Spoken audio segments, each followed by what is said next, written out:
Quran nəzərindən sehr iki cürdür. 1. Cəmaatı aldatmaq, göz bağlamaq niyyəti ilə olan heç bir həqiqəti olmayan sehr. Məsələn, Fironun sehirbazlarının etdikləri. 2.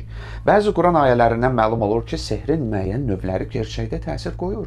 Məsələn, Quranda söz açılıb ki, bir dəstə ərlə arvad arasında ayrılıq salan sehirləri öyrənirdilər. Lakin Quran sehrin yalnız ruhi və xəyali təsirlərə malik olduğuna, yoxsa fiziki və xarici təsirlərə də malik ola biləcəyinə toxunmayıb. Bu səbəbdən bu məsələ alimlər arasında böyük müzakirələrə səbəb olub. Hər bir halda deyə bilərik ki, sehr xariqüladə bir əməldir və insanların vücudunda öz təsirini qoya bilər. Bəzən göz bağlamadır, bəzən də ruhi və xəyali təsirlər və təlqindir.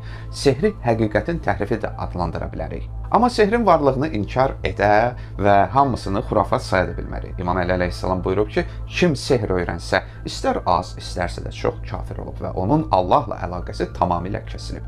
İslam nəzərindən sehr etmək, öyrənmək, öyrətmək, onunla pul qazanmaq qadağan və haramdır. Özü də böyük günahlardandır. Amma sehrin zərərsizləşdirilməsi üçün onu öyrənməkdən başqa yol yoxdursa, bu halda onu öyrənməyin eybi yoxdur. Unutmayın, heç kəs Allahdan daha qüdrətli deyil.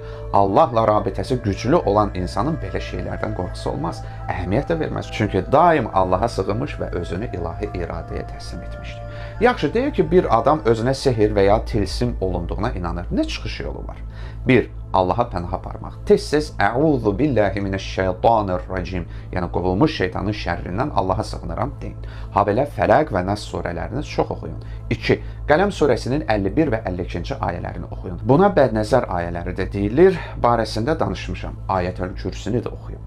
3. Sədəqə verin. İnşallah ki, davamlı sədəqə vermək, xeyir işlər görmək çox faydalıdır. Yasin surəsini də tez-tez oxuyun. Yadınızda olsun ki, siz vəsvəsələrə də düçar olursunuz. İmanınızı hədərə verməyin, qoruyun. Allahın rəhmətinə ümidvar olun. Hər çətinliyə düşmək o demək deyil ki, sənə cadu olunub. Bəli, kimsə cadu da edə bilər. Amma özünüzü narahat hiss etsəniz, Allahı yad etməkdən əsla əl çəkməyin. Mən Telegram kanalımda bir sıra dualarda paylaşacağam. Oxuyub əməl edə bilərsiniz. Allah sizi şərdən, bəladan, pis nəfsdən qorusun. İlahi amin.